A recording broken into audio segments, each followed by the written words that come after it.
ഹരേ കൃഷ്ണ. ഏകാദശി വ്രതത്തിൻ്റെ ഉത്ഭവത്തെക്കുറിച്ചാണ് പറയുന്നത്.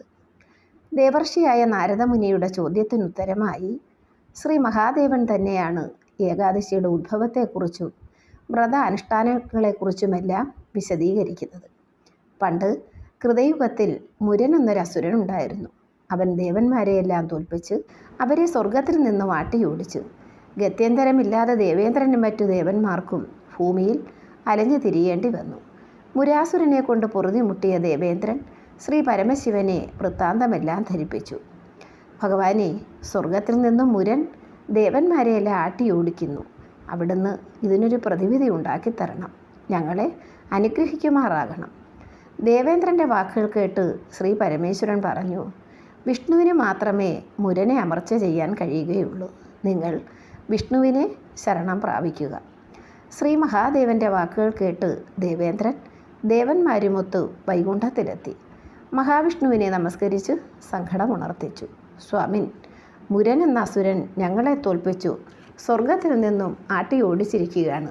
ഞങ്ങൾ ചൈതന്യശൂന്യരായി ഭൂമിയിൽ അലഞ്ഞു നടക്കുകയാണ്. ഈ ദുരവസ്ഥയിൽ നിന്നും ഞങ്ങളെ രക്ഷിച്ചു പൂർവ്വസ്ഥിതിയിലാക്കിയാലും ഭഗവാനെ. ദേവേന്ദ്രൻ്റെ വാക്കുകൾ കേട്ട് മഹാവിഷ്ണു ചോദിച്ചു, മുരൻ എങ്ങനെയുള്ളവനാണ്? അവന് എത്രമാത്രം ബലമുണ്ട്?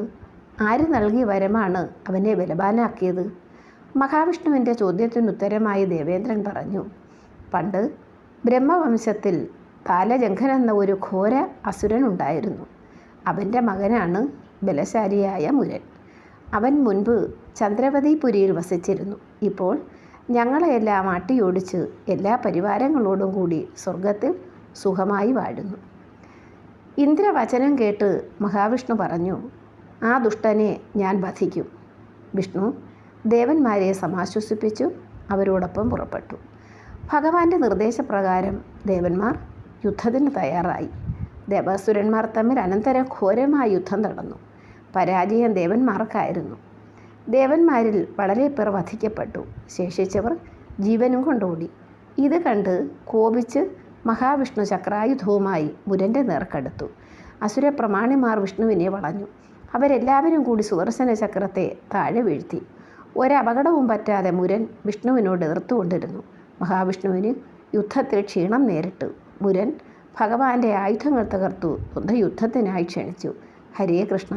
ബാക്കി അടുത്ത ഭാഗത്തിൽ.